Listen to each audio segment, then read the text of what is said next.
morning. Today we're going to check out a place in central Nevada. It's called Belmont.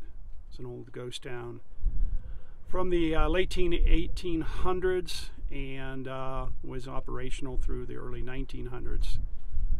It's actually, I guess, considered a living ghost town because, as I understand, there's about 6 full-time residences there.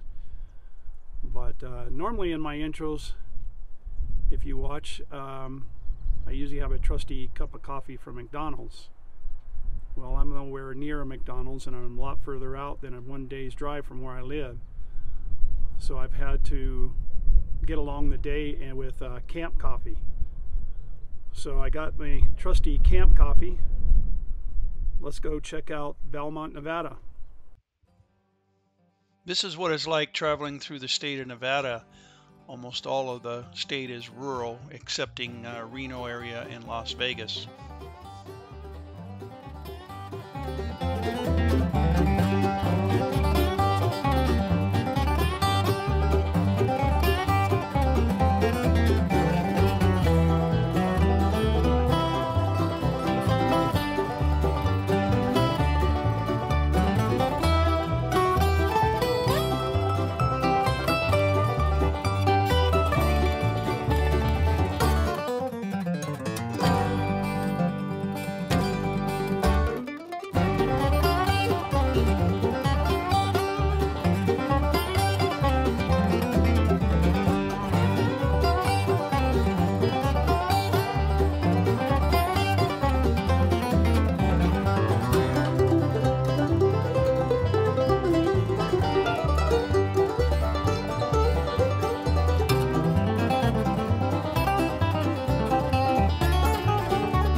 As you come into town, you can still see some of the ruins that were left behind from the 1860s during its heyday over here at Belmont.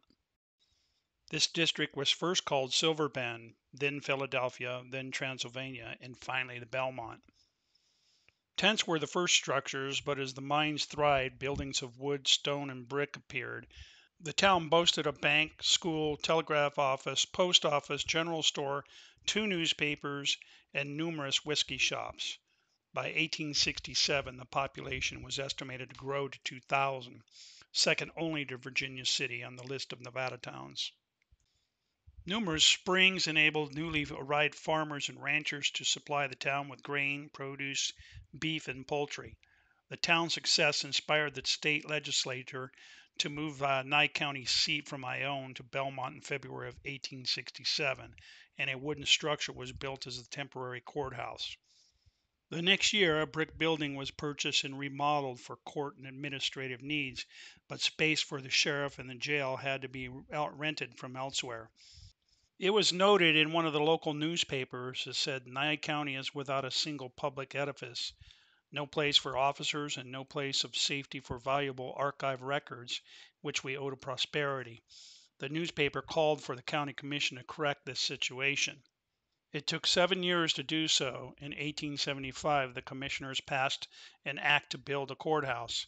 They selected a plan by architect by the name of J.K. Winchell of Carson City and called for a 2-story structure made of brick on a stone foundation. In addition to offices and a jail, the plan featured a large courtroom, a jury room, and judge's chamber. I.T. Benham of Reno was selected to construct the buildings, and the commission purchased a building site from the Belmont Mining Company. In May of 1876, the commission accepted the building and began taking bids for furnishings. In all, construction cost for the county was $22,000. According to the inflation index, in today's dollars, that equates to about $500,000, which seems rather good deal. During Belmont's 20-year boom, the mines in and around that area produced about $15 million in ore, which equates to about $400 million in today's dollars. And much of the town's political and social life centered on the courthouse, but the building's completion coincided with a severe drop in mining production. The mines were in a standstill by 1886, and most of the few people that remained were county employees. In 1903, many moved to nearby Tonopah where the latest mining boom was going on. And in 1905, the legislature sent the county seat there too. Belmont's post office closed in 1911. Several times in the 20th century, there were outbursts of activity, but Belmont continued to fade. Today, it is near a ghost town with a small permanent population. The mines, banks, hotels, and whiskey shops are gone, but Belmont's beautiful and stately courthouse still stands as a reminder of the town's proud place in Nevada's history.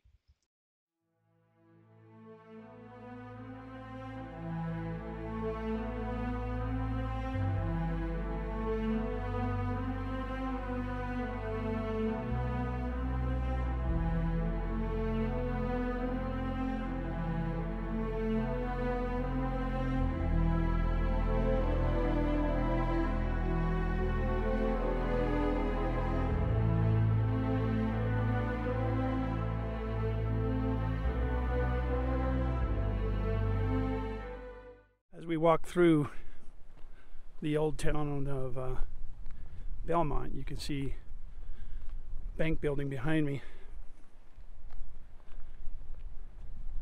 They had a lot of structures. It was known to be a pretty rowdy town. You can see looking up the main street is paved today, partly because there was people that live in nearby. And as I understand, there's about 6 full-time residences here. This is inside the old bank building from 1888.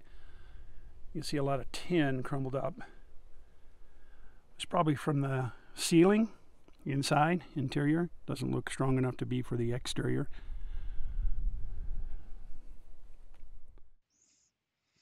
This one-story brick building had a basement. At a later date, the main floor was converted into a courtroom and a sheriff's office prior to the courthouse being built. The basement contained 2 jail cells. It was in the basement of this building that Jack Walker and Charles McIntyre were hung by unknown persons. It was stated in the newspapers that shortly after the hanging, some of the rougher elements of the town left for friendlier parts of Nevada. Those who had stuck with Belmont since its early boom were becoming alarmed at the influx of the rough people. There were random gunshots in the streets and weapons being pulled if not used. They remembered all too well the bad reputation Belmont had earned because of its brawls, knifings, and shootings in 1867 and 1868. The 2 characters that were hung, Jack Walker and McIntyre, were bad people. Were in general troublemakers and had been known to kill people throughout the country. It appears that their hanging was done by a group of vigilantes. In Belmont glory days, a 2-story wooden structure once stood here. It housed a saloon, a dance hall, a restaurant, and rooms for rent upstairs.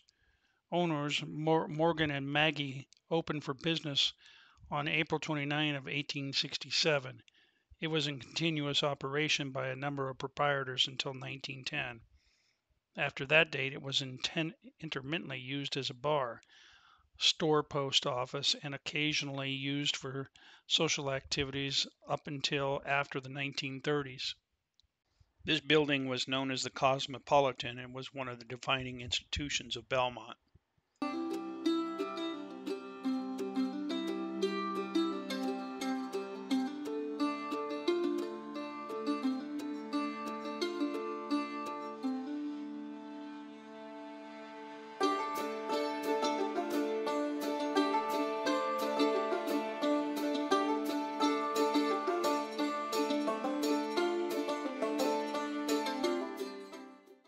This historical photo is dated 1910. It's taken at the top of Main Street and is looking north and west. That large building on the lower right there is known as the Combination Building. It was built in 1867 to house the offices of the Combination Mining Company. It later became known as the Philadelphia House and a lodging place. The building up there in the middle on the up on the left there was the original newspaper building, and at the time it was called Belmont Courier. The building at the very top left, as I understand, was the house of Tasker L. Odie. He was a man who became governor and U.S. Senator in Nevada. He lived in this house when he moved there in Belmont in 1899. Here's a few photos of what this area looks like today. This is what's left over of the combination building, and it was later referred to as the Philadelphia House. The Belmont Courier was first started by John Booth and Andrew Casameu. After Casameu's death, Booth sold the newspaper to Andre Mott in December of 1876. Mott ran the paper until he moved to Carson City in 1899. Here's an historical photo of Andrew Mott's home there in Belmont. That building and structure up there in the upper left is, I believe, is known as the Tasker Odie House, and what's left of it today. One of these buildings shown in this photo that I had taken at the top of Main Street is referred to as a doctor's house. It is said to have belonged to Dr. James Riddle. He was one of the founding members of the Masonic Order, and he was elected state senator of Nye County in November of 1866. As I was roaming around town, I ran across this fascinating piece of equipment. It's referred to as a Adams leaning wheel grader number 12. This piece of equipment was invented by a gentleman by the name of J.D. Adams. He was working as a road inspector in 1885. And although Adams had no formal training as an engineer, he designed the first pole grader to employ the leaning wheel principle and was granted a patent for his invention. The Adams Road Machinery Company eventually produced self-propelled graders, but the early models, such as the one shown here, did not have any power source and was intended to be pulled behind draft animals. By the same token, the operator riding on the grader made all adjustments to the wheels and blade angle by hand. I thought this was an interesting placard showing the instructions to an operator.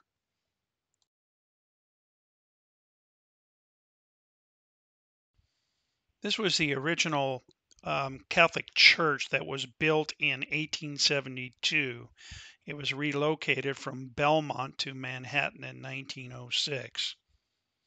The original church was called the St. Stephen's Church.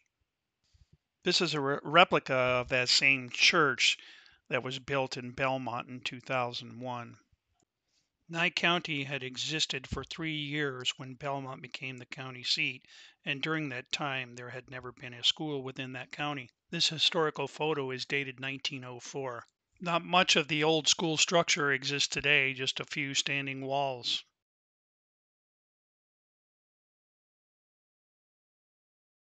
Most of the mines were a mile or two across the ridge east of town. Many of the miners lived in stone cabins or rooming houses near the mines in a sizable community known as East Belmont. Because of this, although Belmont existed because of the mines, it wasn't really a mining town. It was a mercantile center and, after it claimed the county seat of Nye County in 1867, an administrative center, a transportation hub, and a communication center. East Belmont had a few stores and saloons of its own, but everything else was centered in Belmont, including a Chinatown and red light district. In its heyday, Belmont must have been some place to see. This was one of the first mills that were constructed in and around the town of Belmont. This mill was a 40 stamp mill built in 1867, and by September of 1868 it was closed. There were 2 large smokestacks intended to carry the smoke and pollution downwind and away from the community of East Belmont.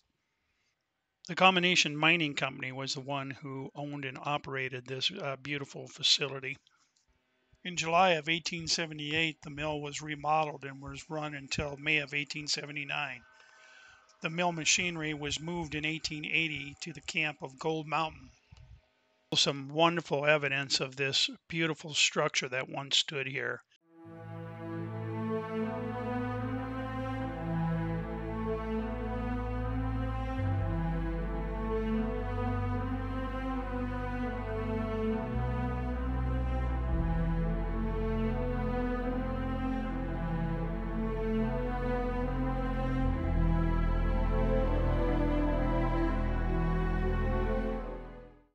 Here's another large mill.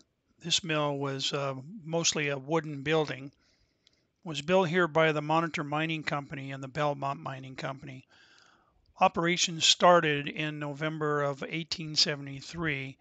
It was remodeled in 1878 and again put into operation in October of 1878. The last reported shipment from here was in April of 1889. Here are a few photos of what this site looks like today.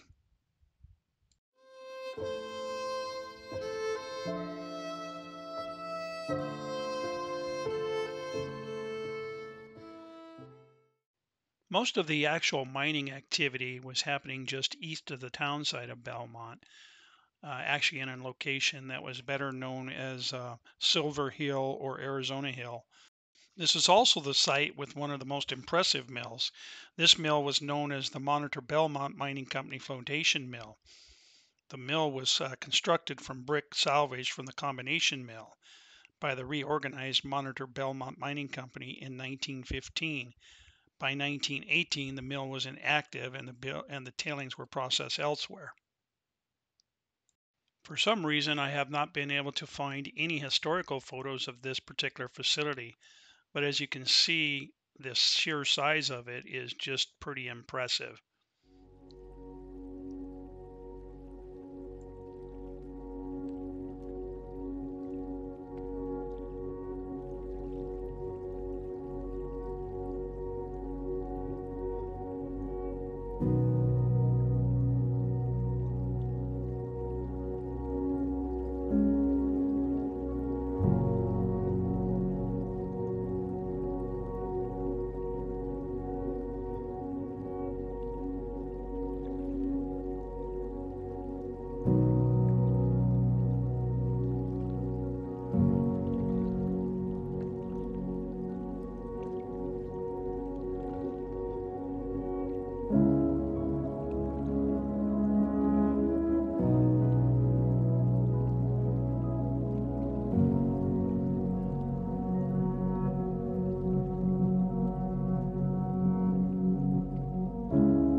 Here's some photos of a nearby ranch house not too far from the town of Belmont. It would look to be a permanent structure here. It had lots of water. It was probably some kind of a cattle ranch that supplied meat to the Belmont area. With water in abundance for domestic and milling purposes, as well as a close and seemingly inexhaustible supply of wood, the city of Belmont had two of the key elements for a successful mining town. Belmont had two periods of prosperity. After the town mushroomed in the summer of 1866, town was lively with working mills and ore production. But when the rush of White Pine County occurred in 1868, Belmont was depopulated. The newspaper folded. The mine suspended work. Some of the business community stayed, and a small residential population hung on, hoping something would turn up. They were rewarded in 1871 as work resumed on the El Dorado South mine. This period of prosperity lasted until the mid-1880s. Mining was sporadic thereafter and ceased altogether in the early 1890s with the demonetization of silver. Belmont retained its administrative function as the county seat, and the remaining merchants had the town and a vast hinterland to service, but in 1900 there were only about 1,100 people in the entire county of Nye. The entire situation changed after 1900 when John Butler found the ore that set into motion events that resulted in the brawling city of Tonopah. Butler and most of the population of Belmont relocated to Tonopah, and Belmont withered. Tonopah claimed the county seat in 1905, and the beautiful courthouse at Belmont was abandoned. The final chapter in Belmont's mining history was written. Today, there still stands many ruins within the town of Belmont. It's a beautiful sight to go see. It stands at 7,400 feet in elevation at the northern end of the Ralston Valley. This concludes my historical presentation of Belmont. Thanks for watching.